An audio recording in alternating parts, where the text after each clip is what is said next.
Tá bom aqui? Agora vem devagarzinho assim, ó, aqui. Quando chegar aqui, você anda devagarzinho. Dança devagarzinho.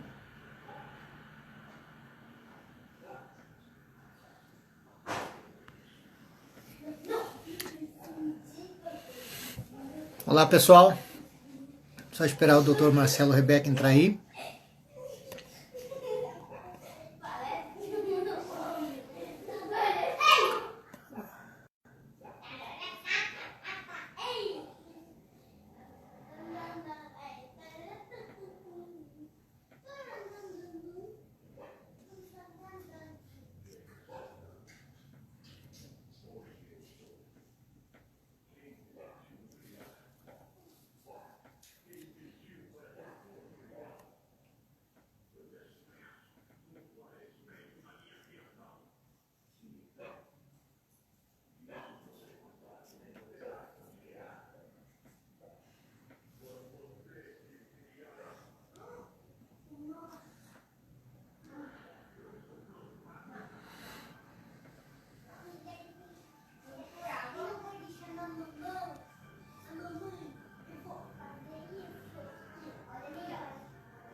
Alô.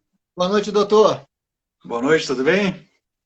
Tudo bem? Doutor Consegue me ver e Marcelo? ouvir? Sim. Doutor Marcelo, eu sou Elcio, sou esposo da Luciane, tá? E primeiro de tudo, quero agradecer o senhor, né, pelo dedicar o seu tempo aí, participar dessa live com a gente, compartilhar o seu conhecimento aqui com o pessoal da nossa equipe aí, tá? Muito obrigado. Eu que agradeço a oportunidade, Elcio. Prazer estar aqui. Tá bom. Doutor Marcelo, para quem não lhe conhece, quem que é o doutor Marcelo Rebeca e o que ele faz? Dr. Marcelo Rebeca tem a sua primeira graduação em farmácia e bioquímica na Universidade Estadual de Maringá, depois um mestrado em biologia celular e bioquímica, depois fiz medicina na Universidade Estadual do Oeste do Paraná, depois fiz pós-graduações em nutrologia, pós-graduação em práticas ortomoleculares e também bodybuilding coach, né? Pessoal aí que gosta de treinar e tudo, para aprender um pouco mais sobre eles. Tá? O meu trabalho funciona assim, ó, eu gosto muito de trabalhar com doenças, né? Mas o foco principal do consultório, né, a maior procura, é para perda de peso e para performance, né? Seja para ganhar massa muscular, seja para ganhar desempenho nos esportes de maneira geral. Tá? Como é que eu trabalho? Como é que eu costumo trabalhar? A ideia é sempre acertar o terreno biológico, que eu chamo. Ou seja, deixar a pessoa ali redondinha com relação à sua saúde. Né?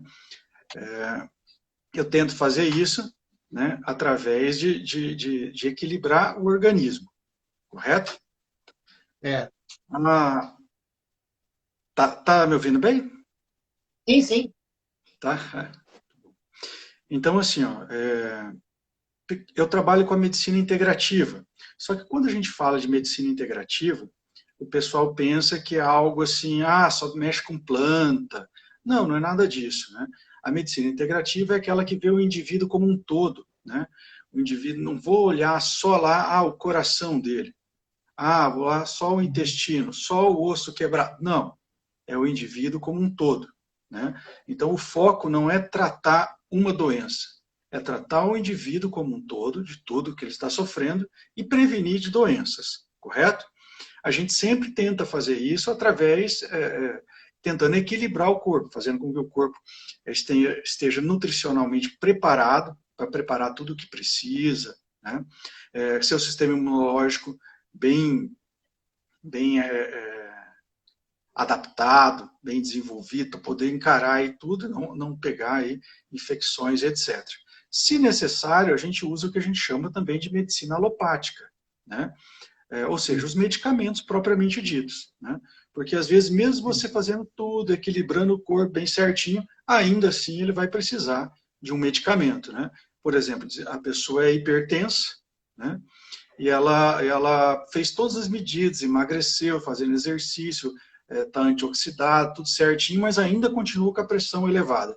Vai ter que usar algum medicamento para isso, entendeu? A medicina integrativa, então, não é aquela que mexe com plantas, né? A medicina integrativa é aquela que vê o indivíduo como um todo, correto? Entendi.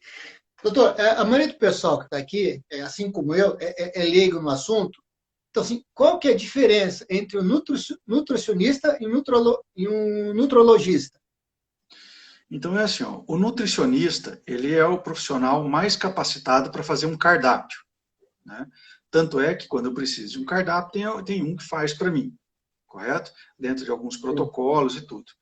Já o nutrólogo, né, que é médico, né, que faz a especialização em nutrologia, ele trabalha com patologias, com doenças, né, ou prevenindo as doenças, correto?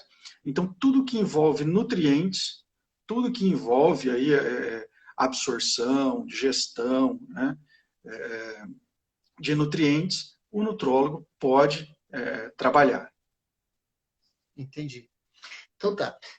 Doutor, assim, a maioria das pessoas que nos procuram na academia, né, que nós somos uma academia de artes marciais, a grande maioria procura a academia não só para aprender uma arte marcial, uma luta, mas sim para melhorar, né, no aspecto físico, perder peso.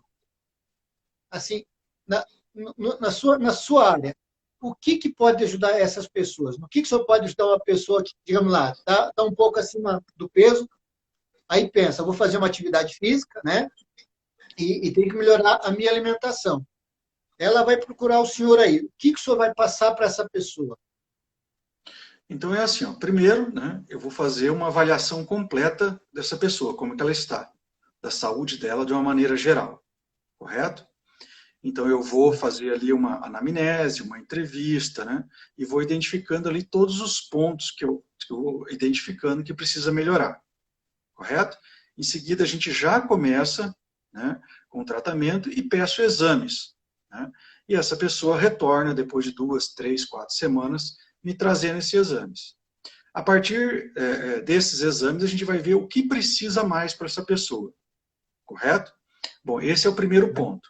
Se a pessoa está com o objetivo de emagrecer, né, os pilares básicos são uma dieta adequada e exercício físico, correto? Mas, muitas vezes, na grande maioria das vezes, só isso não é o suficiente. Então, a gente tem que fazer aquilo que eu falei, acertar o terreno biológico, para que o organismo esteja preparado, né, para agora, funcionando tudo certinho, emagrecer. Bom, exercício.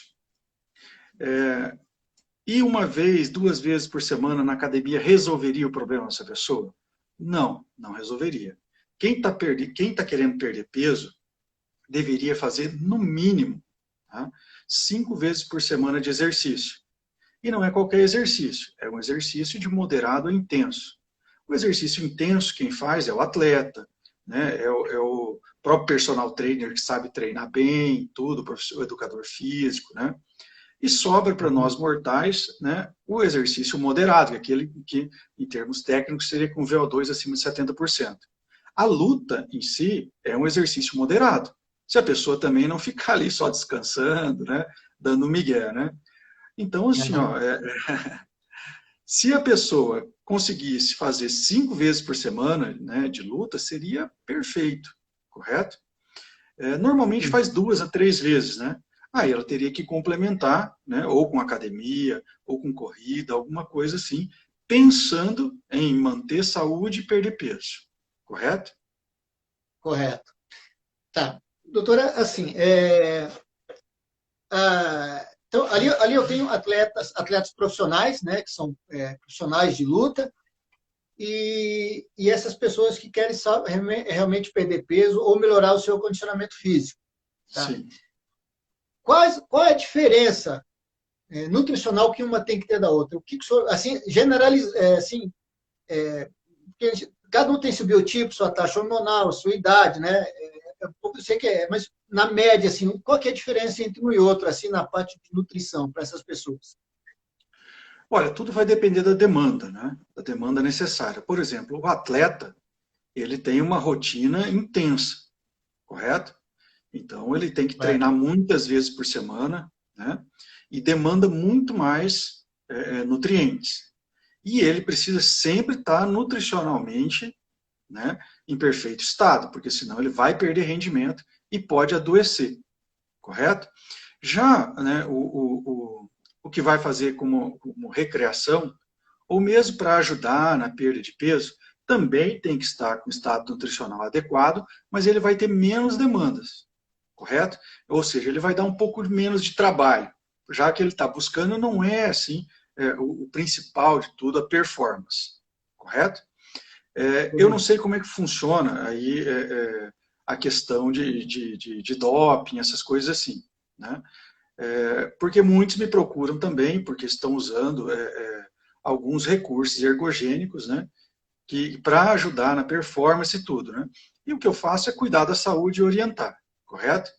Agora, atletas complica um pouquinho mais com relação a esses recursos ergogênicos, porque daí pode ser classificados aí como doping, né? Então Não, a gente... o que seria esses recursos ergogênicos, doutor? A maioria que procura ali já está usando algum hormônio esteroide, por exemplo, algum anabolizante, né? Para ganhar massa muscular ou mesmo para ganhar performance mesmo, né? Alguns utilizam para a saúde, né? Tem níveis baixos de hormônios, tudo, e usam isso aí para manutenção da saúde, tá? Esses hormônios, né? Eles, como todos já sabem, né? Eles aumentam tanto a performance quanto o ganho de massa muscular, a força, a percepção, né? A pessoa fica mais ali com liderança, tudo, com mais ímpeto, né? Então é nesse sentido que as pessoas buscam. Outros, né, já estão usando algumas coisas para emagrecer, né? Alguns produtos aí, né, para emagrecer. Então, o meu papel é orientar essas pessoas com relação à saúde e cuidar da saúde delas, né? Então, quando elas vêm para mim, elas falam assim, doutor, o senhor acompanha a minha saúde? Eu estou usando isso, isso, isso. Eu falo, acompanho, claro, porque se o médico não acompanhar, quem que vai acompanhar? Sim. Aí vai ser o colega de 18 anos que manja tudo disso, né, doutor? Ficar só dependendo de Google para essas coisas é complicado. Então, assim, hormônio não é uma coisa que faça mal. Depende para o que a pessoa quer, a quantidade que vai ser prescrita para ele. Digamos assim, uma pessoa já de uma certa idade, né? Passou ali a pergunta, eu não acabei vendo quem fez ali.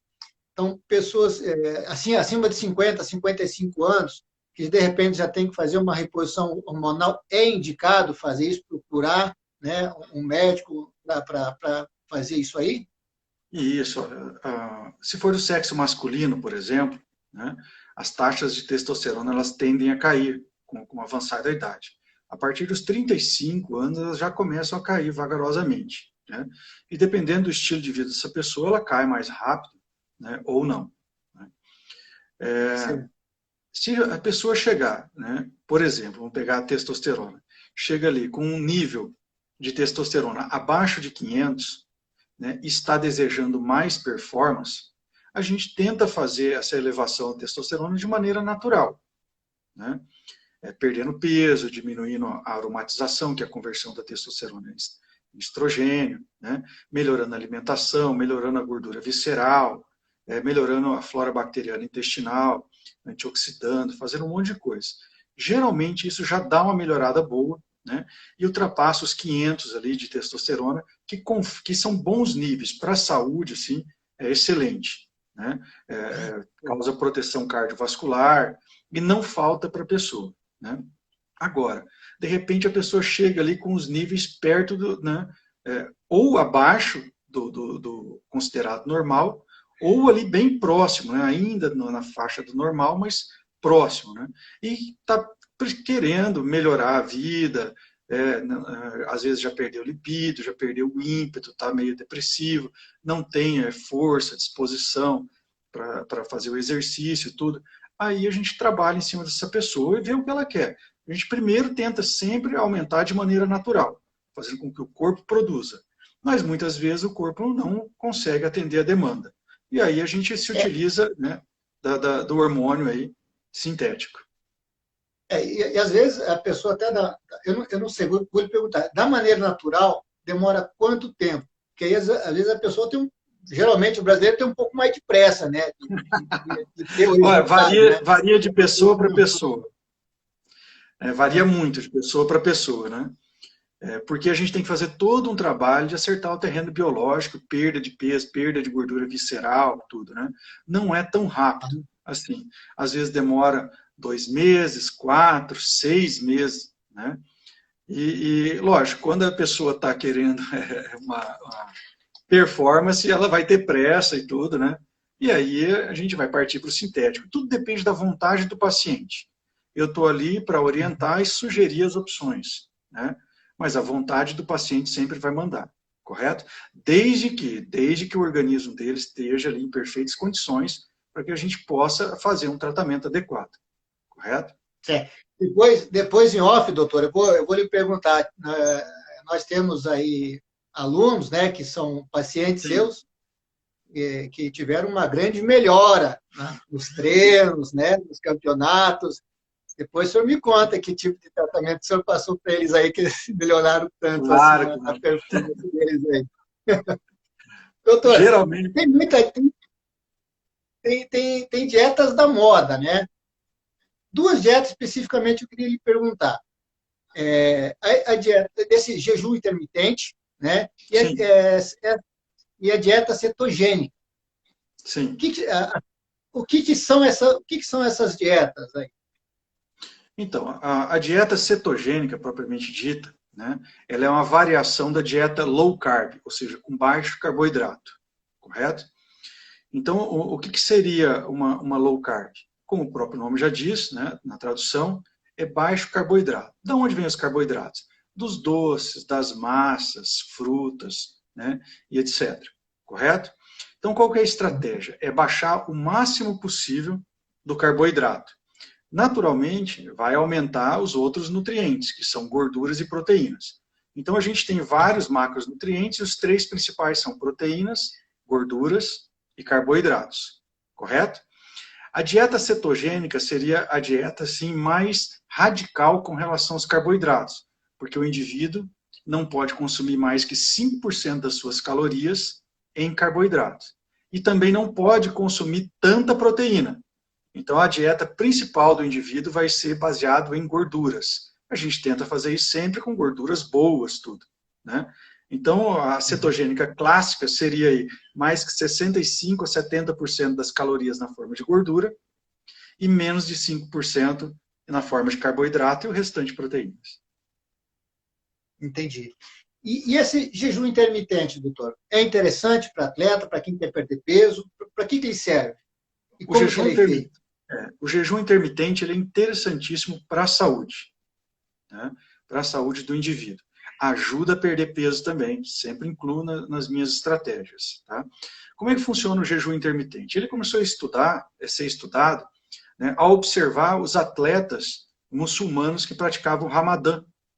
Né? Então, durante aquele período de Ramadã, não sei se são 30 ou 40 dias, né, o muçulmano ele só se alimenta antes do nascer do sol e após o sol se pôr, correto? Ficando todo aquele período em jejum. E eles começaram a achar curioso que eles não estavam perdendo performance, né? Então eles começaram, será que passar um período assim em jejum é legal para o organismo, tudo? E começaram a estudar, né? Então assim, o jejum intermitente, né, ele considera vários períodos em que o indivíduo não se alimenta, mas pode tomar líquidos, por exemplo, água, né, o café puro, né, porque se você coloca açúcar, leite, você quebra o jejum.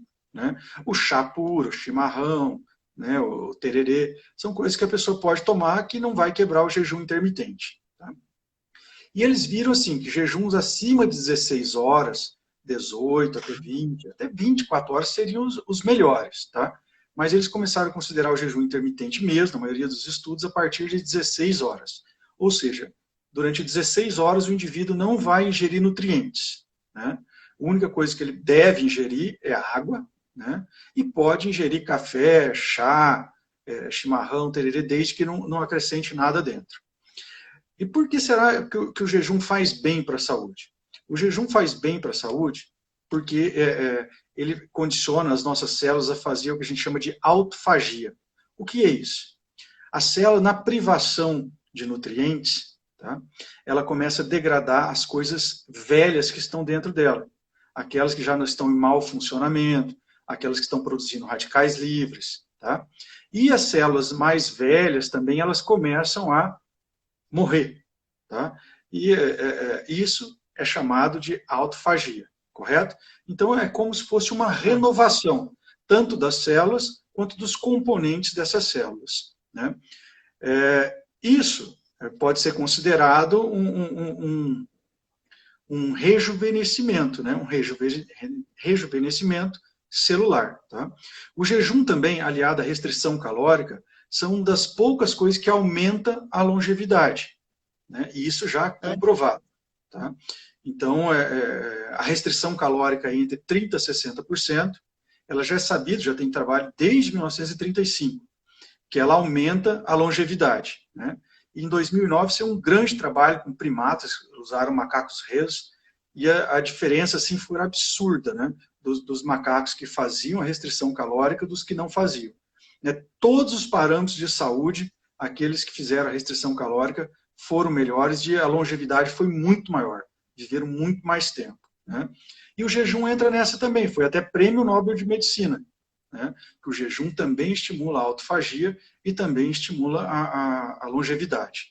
Uma outra, para quem está querendo emagrecer, além de ficar um período grande aí sem ingerir alimentos, né, também baixa um hormônio chamado insulina.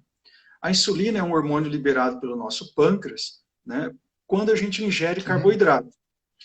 Então, a insulina pega esse carboidrato que nós ingerimos e leva para dentro das células, nas células musculares, do cérebro, etc. Né? Tá. Porém, a insulina ela também vai lá no adipócito e faz ele acumular gordura. Né? Então, se você fica aí mais de 16 horas sem ingerir carboidrato, você fica aí mais de 16 horas sem mandar excesso de insulina para a corrente sanguínea. Então, deixa de estimular a formação ali de lipídios dentro das células adiposas. Tá? Então, era um outro benefício aí do jejum intermitente. Legal. O Mário Galavotti entrou ali e falou que está precisando voltar a visitar o senhor aí. Né? Falando nisso, nessa loucura que está essa pandemia aí, o senhor está nessa também de fazer consulta online? Ainda não, ainda não.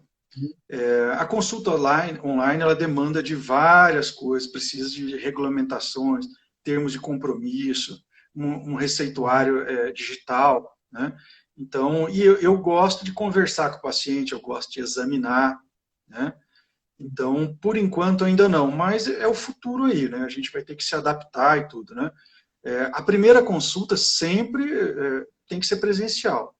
Né? Eu tenho que conhecer a pessoa, eu tenho que examiná-la, eu tenho que fazer a bioimpedância, porque eu tenho que conhecê-la completamente. Né? Aí as demais consultas eu estou estudando fazer online, já que o Covid está precipitando já essa ideia. Né? O doutor Rodrigo Menegas fez uma pergunta ali. O senhor falou que esse jejum intermitente é a partir de 16 horas. Então, esses jejuns de 12, 14 horas, tem algum efeito ou não adianta? Tem efeito sim, mas os mais estudados são a partir de 16 horas. Né? Inclusive, o Ramadã geralmente tem 12, 14 horas. Né? Que foi os primeiros que eles começaram a estudar. Né? Entendi. Tem alguma restrição para fazer qualquer um dessas dietas que nós falamos? Quem não poderia fazer ou todo mundo pode fazer? Olha, quase todo mundo pode, a não ser que a pessoa tenha um problema endocrinológico muito importante, né? Um problema ali com a sua glândula suprarrenal, por exemplo, né? Que baixa, que já tem uma hipoglicemia já constante, frequente. Às vezes, né, ela pode ficar mais hipoglicêmico ainda, né? Mas é raro. Né? Inclusive, para quem tem diabetes, o jejum intermitente é excelente, é muito bom, muitos trabalhos já demonstrando aí os benefícios. Né? Entendi. Doutor, outra coisa, como que deve ser a dieta de alguém que faça essa atividade física, no nosso caso, a luta, para perder peso? Que tipo de dieta que ela deve fazer? Olha, ela deve... É interessante que essa pessoa tenha energia, tá? E não lhe falte proteínas, correto? Porque senão ela pode estar ali catabolizando músculo, e não é interessante, né? A pessoa tem que ter força, e a musculatura confere essa força, correto? Então a dieta para essa pessoa, ela vai ter que ter um número de carboidratos adequado para que ela tenha carboidrato na hora que ela vai precisar para desempenhar ali o papel dela, correto? Há vários tipos de estratégia, por exemplo, se a pessoa precisa perder peso também, a gente também não pode ficar dando carboidrato a todo momento, né? Daí a gente limita mais a pré-treino, pós-treino, e assim vai. Tá? Mas é fundamental que essa pessoa consuma, se a gente está falando de performance, né? Que ela consuma carboidratos para que assim a musculatura possa ter toda a energia necessária para trabalhar. E a quantidade de proteínas, né, que eu costumo calcular é aproximadamente entre 1,6 até 2 gramas por quilo dia, né? Então, uma pessoa aí de 100 quilos, por exemplo, deveria consumir entre 160 a 200 gramas de proteína por dia, né? Para manutenção ali, para não haver catabolismo e até às vezes ganhar massa muscular se for do desejo dela. Tá. Outra coisa, doutor, outra pergunta que passaram para nós ali. Nesse jejum intermitente, tem algum segredo para assim, não passar tanta fome? Tem algum segredinho que a pessoa pode fazer para não ficar com tanta fome?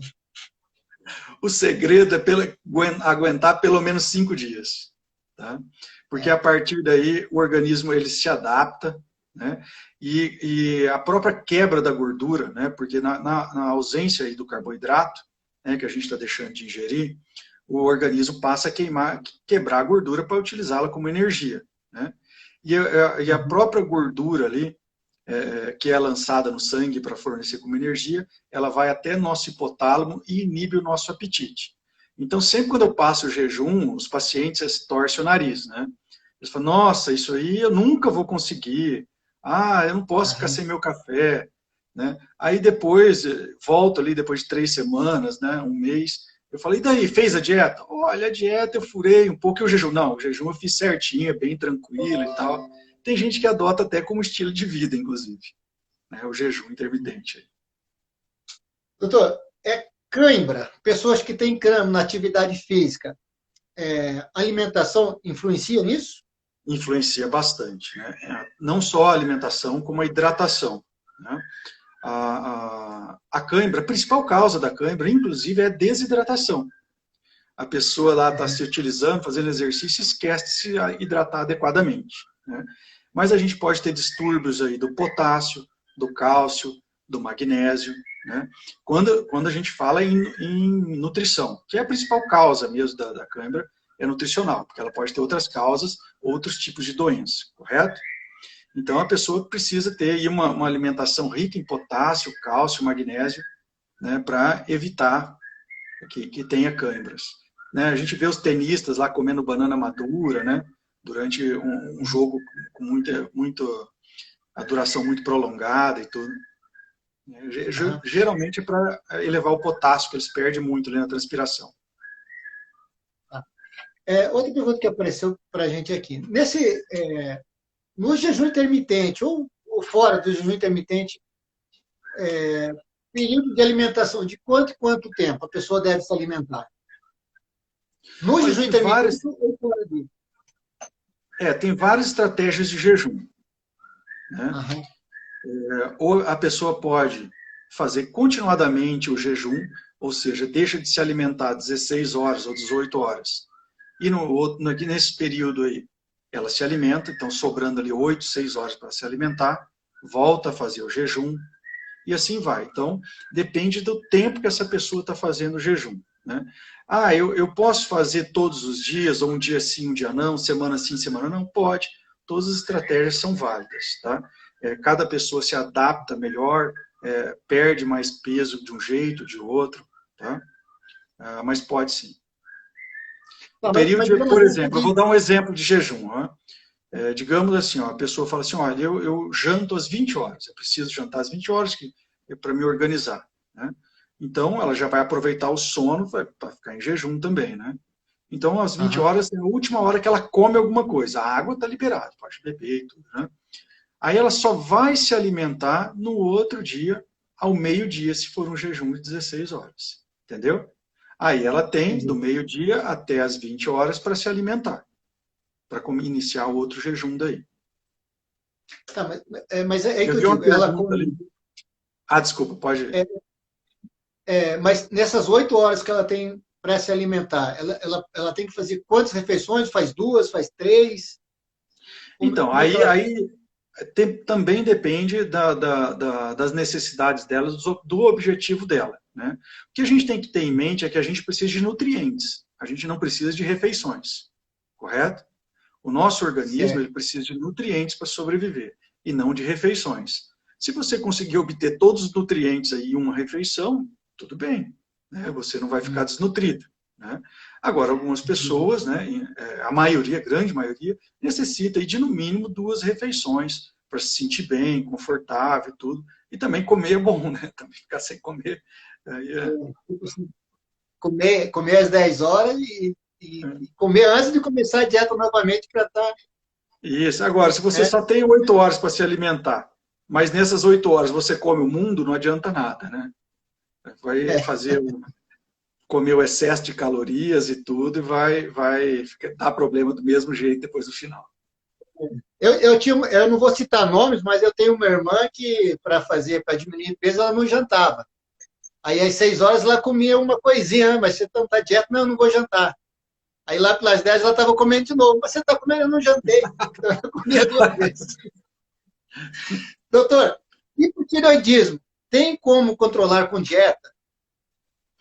O hipotireoidismo vai depender da causa dele, né? Às vezes, a causa ali, né, é deficiência de nutrientes importantes para a tireoide funcionar, né, como selênio, manganês, zinco, né? Se tiver faltando isso aí, ou entre outros nutrientes, ferro, né, a tireoide pode funcionar insatisfatoriamente e até gerar aí, sintomas de hipotireoidismo.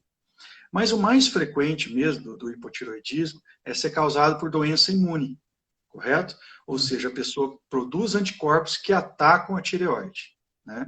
A gente pode melhorar bastante fazendo aquilo que eu falei, que é acertar o terreno biológico, né? Acertar a flora bacteriana intestinal, acertar a dieta da pessoa, né? Nutrientes, por exemplo, a vitamina D, usar probióticos, tudo, já ajuda bastante. Mas geralmente precisa usar o hormônio, tá? As pessoas não precisam ter medo do hormônio tiroidiano em dose terapêutica, né?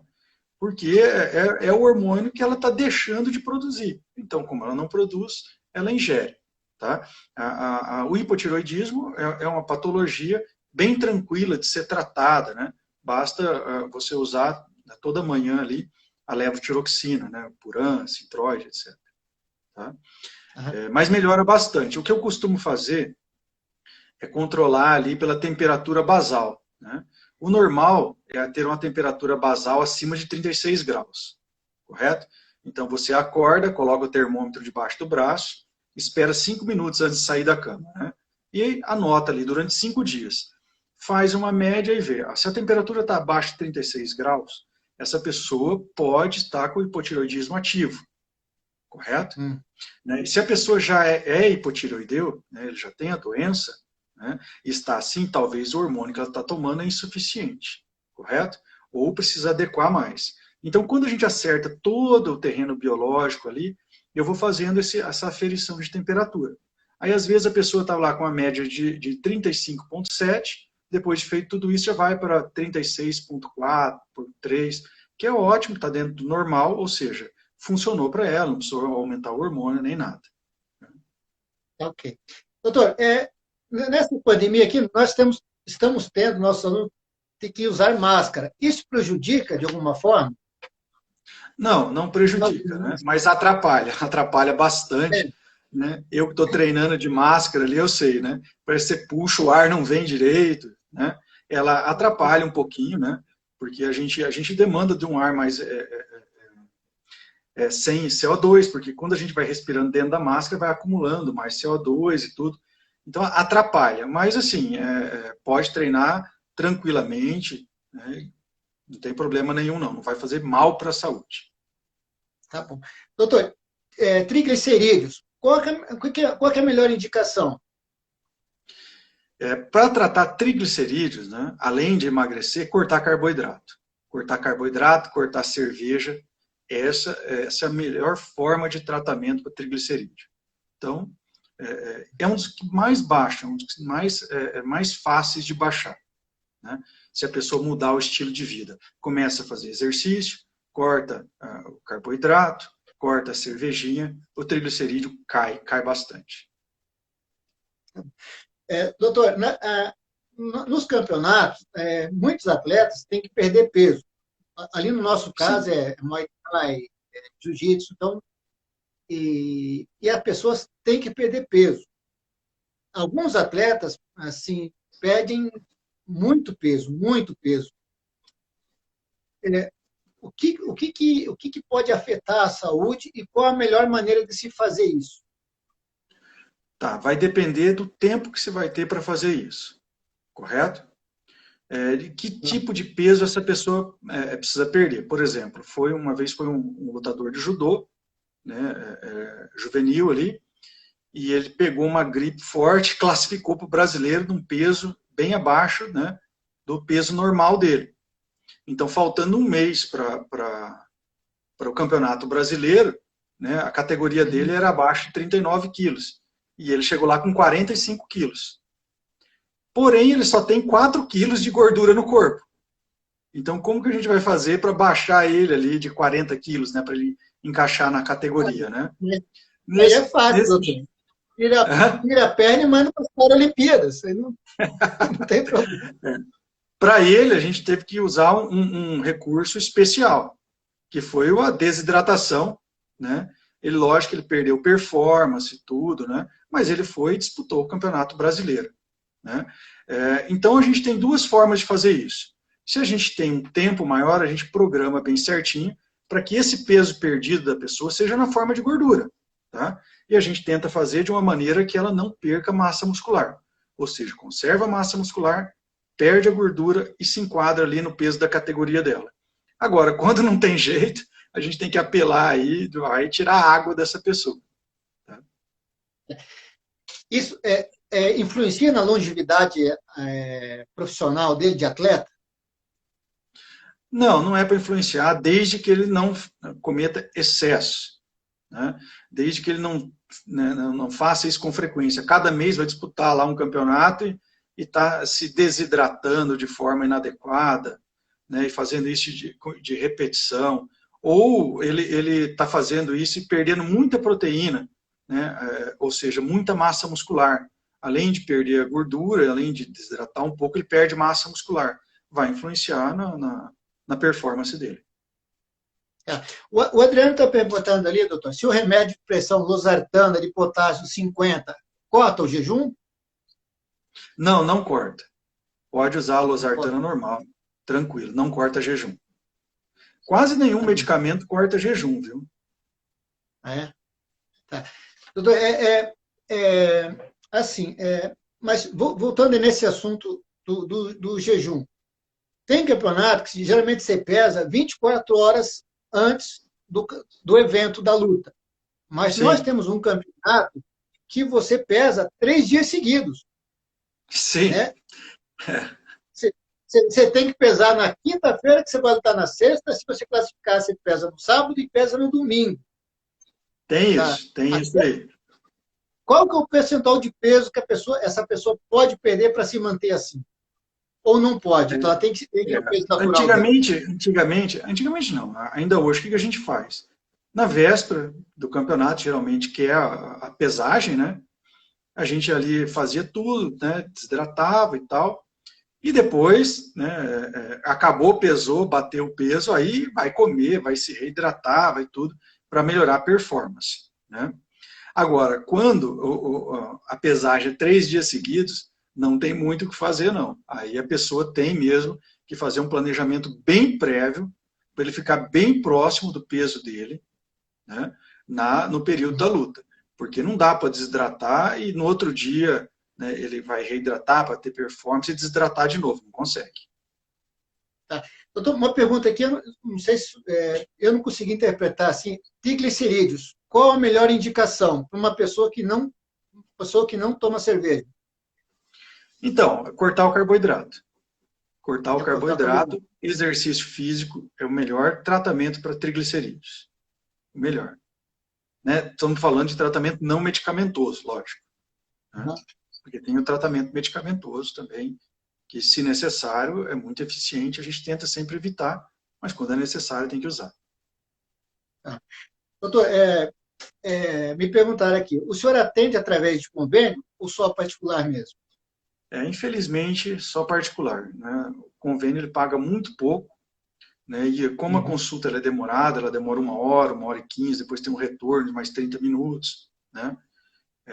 Eu levaria prejuízo se atender esse convênio, não teria lucro, sofreria prejuízo mesmo. Eu imagino. Para quem quer melhorar, não quer perder peso e também não quer ganhar massa muscular, né? Não é um atleta lá de musculação que quer ganhar massa muscular, mas também não quer perder peso. Ele quer melhorar, digamos assim, o que a gente diz na gíria, aqui, melhorar o shape dele, melhorar a condição cardiorrespiratória, né? Tem alguma diferença dessa dieta? Tem diferença sim. Né? Se essa pessoa quer ganhar massa muscular, né, e quer ganhar limpo, por exemplo, a gente tem que fazer um cálculo bem certinho das calorias que ele vai necessitar, dos macronutrientes, né, que são aí as proteínas, carboidratos e lipídios, tá? E tudo associado ao nível de treinamento dele, ao tipo de treinamento, né? É musculação, é luta, é cardio, né? Então não é tão simples assim, envolve muitas coisas, mas a gente faz sim. Tá? Agora, às vezes a gente usa de estratégias assim. Olha, não se preocupa tanto com a gordura agora, não em perder ela, mas vamos ganhar massa muscular. Aí depois a gente se concentra mais em perder um pouquinho de massa muscular, de perder gordura, né? E manter a massa muscular. Eu sou terapeuta também, doutor, eu sou massoterapeuta quiropraxista, e às vezes a gente pega alguns atletas que têm assim, várias contraturas musculares assim, no corpo todo. A dieta influencia alguma coisa nisso aí ou não? Não influencia tanto, não. Aí é mais a parte de educação física e estresse, né? Se você se estressar menos, você vai ter menos contratura, né? Se você se alongar mais, se você fizer liberação miofascial, tudo, vai ajudar bastante nesses processos, né? A dieta não tem um peso fundamental para isso, não. Claro, a gente está falando de uma pessoa que está já com o terreno biológico todo acertado, como eu disse, né? Entendi. Então tá. Mas assim, o que o senhor recomenda? Uma dieta assim básica, o que o senhor recomendaria assim? O que a pessoa no seu dia a dia tem que comer para ter uma vida saudável? Olha, depende dos objetivos, né? Para uma pessoa que não está se importando, né, com peso, nada, com performance, que é só saúde, né? Eu sempre recomendo algumas coisas básicas, né? Ela tem que comer, no mínimo, ali, 1 a 1,2 gramas por quilo dia de proteína. Uma pessoa de 60 quilos tem que comer ali, no mínimo, 60 a 80 gramas de proteína. Quando eu falo em 60, 80 gramas de proteína, não é um bife de 80 gramas, né? Porque um bife, né, de 100 gramas, ele vai ter 20, 25 de proteínas. Então, é um somatório, né? Porque as pessoas, quando eu falo em proteína, a pessoa acha que comer um bife de 100 gramas vai ter 100 gramas de proteína. Não, nada disso. Vai ter ali entre 20 e 25, dependendo do tipo de carne, né? Recomendo sempre comer folhas e legumes, né? Então, além de comer as proteínas na forma aí de carne, de ovos, né? Leite, whey protein, que é um dos melhores, né? Comer também sempre folhas verdes escuras, tá? Então, tornar isso um hábito, né? Pelo menos uma ou o ideal 2 refeições por dia com folhas verdes, e legumes os mais variados, né? Então o pessoal fala, deixa o prato colorido, é uma boa, tá? Para a gente ali ter a maioria dos nutrientes. Intercalar com isso com uma fruta, beber bastante líquido. Essas são as recomendações básicas, né? Não comer industrializados, né? Os industrializados, evitar o máximo possível, eles têm muito glutamato de sódio, né? E o glutamato de sódio, além de elevar o próprio sódio no nosso organismo, né? O excesso de sódio é ruim, né? O glutamato ainda vai lá nas células do sistema nervoso, faz hiperestabilidade, perigoso morrer esses neurônios, né? Ou facilitar com que eles morram. Além disso, tem corantes, conservantes, né? Que vão ser reconhecidos como estranhos pelo nosso organismo, né? E o nosso organismo aí vai produzir radicais livres para tentar se livrar deles, tá? Evitar, né, álcool com frequência, evitar refrigerantes, né? E pessoas que têm alergia a glúten, né, ou que comem o glúten, mesmo que não tenham anticorpos, mas se sentem muito estufados, tem prurido, cefaleia, evitar os alimentos que causem mal. Tá? Então, essas são as recomendações básicas, assim. Tá, doutor, alguns anos atrás eu procurei um personal trainer de educação física, né, educador físico, Sim. e ele me escreveu lá como que eu vou dizer, um whey protein, né, um BCAA, essas coisas assim. Sim. Eu fui ver, dava na média uns 2.000 por mês. Nossa. Só de...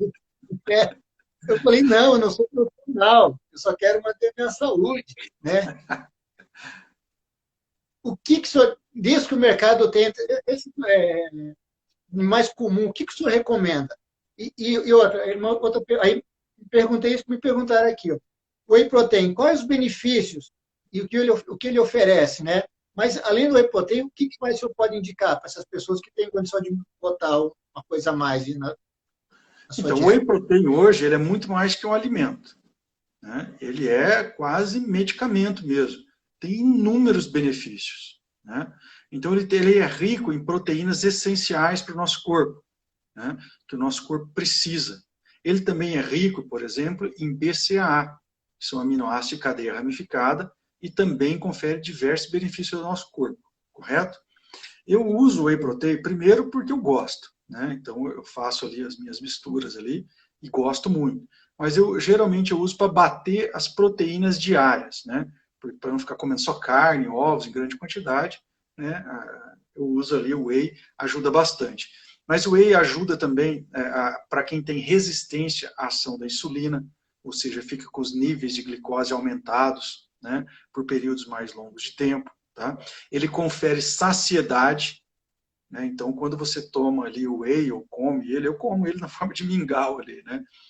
Você fica saciado por mais tempo, vai demorar mais para ter fome. Tá? Ele ajuda no ganho de massa muscular quando ele estimula um complexo de proteína dentro do músculo chamado mTOR, tá? Entre outras coisas, tá?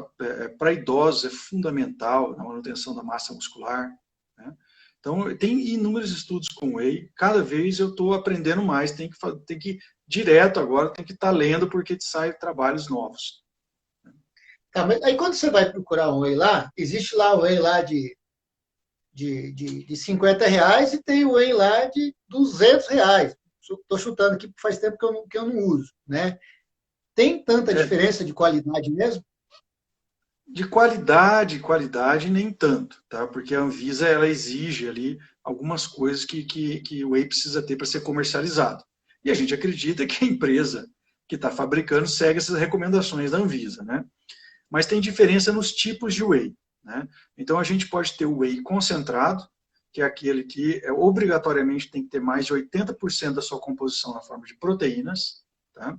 A gente tem o whey isolado, né, cuja a concentração de proteínas é acima de 90%, 95%. E nós temos o whey hidrolisado. Né? O que é o hidrolisado? É aquele que quebra as proteínas em pequenas porções, pedacinhos pequenos. Né? Qual que é a diferença do concentrado isolado do hidrolisado? É o tempo de absorção. Né? Enquanto o concentrado isolado demora, às vezes, até 2 horas para o nosso organismo absorver tudo, o hidrolisado, em meia hora, já está absorvido. Correto? Essa é a grande diferença. Bom, mas aí se pergunta, por que eu vou escolher, então, um isolado e não um concentrado, já que o isolado é quase o dobro do preço e tudo? Quando que eu faço isso? Quando eu estou em dieta muito restritiva, né, low carb, que eu quero o mínimo de carboidratos possível, daí eu uso o whey isolado, né, que ele tem pouquíssima quantidade de carboidrato. Ou quando a pessoa tem intolerância à lactose, né, e nesse whey concentrado, às vezes pode ficar alguns resquícios, e a pessoa é muito sensível, tem sensibilidade. Aí eu uso o whey isolado. Mas para a grande maioria das pessoas, eu uso o concentrado, que é mais gostoso, mais barato e produz o mesmo efeito. Tá. Só o whey resolve, tá bacana, ou o senhor indica tomar mais alguma outra coisa? Tipo, sei lá, um BCAA, malta, Dex, essas coisas que o pessoal indica tomar. Então, tudo que eu falo, tudo que eu indico depende do objetivo da pessoa, correto? Se a pessoa está numa dieta muito restritiva, por exemplo, eu gosto sempre de dar BCAA para ela, antes e pós-exercício, por exemplo. Ou se não fizer exercício, né, no intervalo ali de 6, 8 horas, 5 gramas, depois mais 5 gramas. Isso para ela não ter uma degradação aí, muito grande de massa muscular, já que ela está numa dieta muito restritiva, para perder peso, etc. Tá? Agora, para quem quer desempenho, quem está querendo ganhar massa muscular, por exemplo, alguns suplementos são muito bons. Por exemplo, a creatina. A creatina é um dos suplementos mais estudados até hoje, não tem efeitos colaterais, tá? E é excelente para dar força, né? Dentro das nossas células musculares, a gente utiliza ali glicose como energia, as gorduras como energia, tá? Mas, em primeiro lugar, a gente usa uma molécula chamada fosfocreatina. Então, quando você vai pegar o peso, vai dar aquele arranque, ou a pessoa vai correr uma corrida de 100 metros rasos, né, nos primeiros 40, 60 metros, ela está usando só a energia da fosfocreatina, porque ela é muito rápida, né? E da onde vem essa fosfocreatina? A gente precisa da creatina para ser produzida. Então, com a pessoa tomando isso frequentemente, constantemente, enche os músculos aí de creatina, que se transforma em fosfocreatina, e ela tem mais energia instantânea. Então, ela consegue fazer mais força quando ela vai treinar. E fazendo mais força, ela provoca mais microlesões nas suas fibras musculares, e assim ela pode ter um desenvolvimento maior da sua musculatura. Correto? E para quem precisa de força também, né? Explosão, a creatina é excelente. Outros suplementos que podem ser usados é um aminoácido chamado beta-alanina. Tá? Ajuda bastante também para quem quer ganhar massa muscular. Né? A glutamina nem tanto, eu vejo muita gente usando. A glutamina eu gosto mais para tratar quando é um problema de intestino hiperpermeável, tudo. Aí a glutamina é muito boa, associada a outro aminoácido chamado metionina, né? Outro que ajuda também é o óxido nítrico, né? Você aumentar a sua produção de óxido nítrico. Então tem diversos aí pré-treinos, por exemplo, né, para aumentar aí. Dá até para usar suco de beterraba ali 1 hora, 2 horas antes do treino, que tem bastante óxido nítrico, vai ajudar bastante aí na performance, né, como vasodilatador. O Júnior Galavotti está perguntando se a creatina faz mal para os rins ou é mito isso, doutor? Mito. Não faz mal para os rins, não tem contraindicação a creatina. Tá. Doutor, nessa pandemia, que para mim parece um negócio até meio surreal, há muitas controvérsias, né? Diversas, digamos, se fecha ou não fecha, né? Se faz o negócio vertical, horizontal, se toma a medicação lá como é que é me fugiu o nome agora do remédio lá do presidente lá, se toma ou não toma. A hidroxicloroquina. Né? Isso, a hidroxicloroquina. Mas uma coisa que não diverge muito, que quase todo mundo fala a mesma coisa, é como ela pode acabar, né? Ou que é se inventando uma vacina, ou boa parte da população se infectando, né? E criando anticorpos para isso. Dizem mais 75%, 85%, 95% da população para acabar com isso aí. Então, aí a gente vê a gente tem que estar bem com a nossa imunidade, né? No caso, Exatamente. para a gente receber esse tá bem para receber ele aí, está bem para, né, não ser tão afetado por ele. Qual que é a melhor maneira de se estar assim, com a sua imunidade boa? Em questão de exercício, alimentação, sono, o que é mais indicado? Em primeiro lugar, começamos pelo intestino. Tá? O intestino ele não pode estar doente, ou seja, ele não pode ficar você não pode ficar inflamando seu exercício direto. Então, a gente tenta fazer uma dieta não inflamatória. Né? Geralmente cortando industrializados, álcool, glúten, reduzindo o leite puro, né? Para pessoas que inflamam o intestino com isso. Lógico, quem não inflama não tem problema nenhum. Correto? Então, essa é a primeira coisa. Né? Toda a nossa saúde ali começa ali pelo intestino. Correto? Segundo ponto, colocar bactérias boas dentro do intestino. Então, a gente tem quase 2 quilos de bactérias dentro do intestino. Um organismo vivo que está consumindo substâncias e produzindo substâncias. Pode estar jogando a nosso favor, ou seja, produzindo vitaminas para a gente, impedindo que outros micro-organismos ruins nos ataquem, impedindo que toxinas sejam absorvidas, né? Ou seja, fazendo uma simbiose com o nosso organismo, ou ela pode estar nos prejudicando, consumindo os nossos nutrientes, inflamando o nosso intestino, permitindo que toxinas passem através ali do intestino por nossa corrente sanguínea, né? Produzindo até substâncias ruins para o nosso organismo. E aí a gente diz que o intestino está em disbiose, correto? Então a primeira coisa, né, acertar o intestino, utilizando aí probióticos e o alimento para essas bactérias, que são os pré-bióticos, as fibras boas, né? A fibra boa que eu mais gosto vem da banana verde, tá? É a biomassa da banana verde, cujo nome é inulina. Né? Esse é o primeiro ponto. O segundo ponto, a gente tem que dar os nutrientes necessários para o nosso sistema imune funcionar de maneira correta. Por exemplo, níveis de vitamina D adequados são fundamentais para o nosso sistema imune funcionar corretamente. E não é só melhorar o sistema imune para combater doenças, mas é evitar que esse sistema imune também nos ataque. Tá? Porque às vezes o nosso próprio sistema imune está também nos causando prejuízo. Então a vitamina D adequada, e eu gosto para mim e para os meus pacientes valores ali maiores que 50, tá?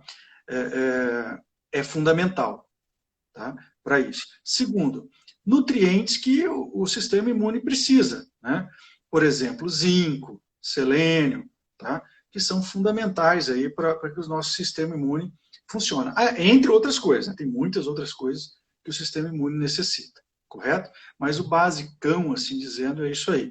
Claro, se você dormir mal, você não produz testosterona e GH suficiente, que são hormônios fundamentais, você não produz melatonina adequada, e a melatonina, né, eu estava fazendo um estudo esses dias, ela tem mais de 15 funções benéficas para o nosso organismo, e a gente produz ela quando está tudo escuro, ou seja, quando a gente está dormindo, a gente tem picos de melatonina, né? E você não repousa direito. Quando você não repousa direito, o corpo está cansado no outro dia, tá? Então ele quer poupar energia e você libera muito cortisol para você tirar aquele sono, ficar atento, se concentrar. E o cortisol em excesso causa deficiência imunológica, entre outros problemas, quando cronicamente. Tá? Então é fundamental dormir bem, não se estressar, ter uma dieta adequada, não inflamatória, e o intestino funcionando ali bacaninho. Tá bom. Só para a gente não deixar... Nosso tempo está acabando, doutor, mas para não deixar Sim. a pergunta sem resposta, tomar limão de manhã, água com limão, ajuda a emagrecer ou não? O limão azedo, e não é o limão, é o sabor azedo, ele ajuda na inibição do apetite. Tá?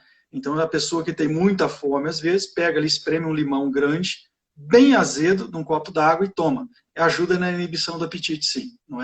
Esse não é mito, não. Tá bom. Doutor, eu quero... Está acabando o nosso tempo, eu quero agradecer demais a sua atenção, a disponibilidade do senhor de nos atender, né, de nos passar conhecimento. Então, muito obrigado. Quero deixar um convite, vejo que o senhor é atleta, né, não sei exatamente qual atividade física que o senhor pratica, mas está convidado a vir a nos visitar, fazer uma aulinha com a gente ali, tá? Então, muito obrigado pela sua atenção. Eu que agradeço o convite, tá? Foi um prazer estar aqui. Eu ainda sou bem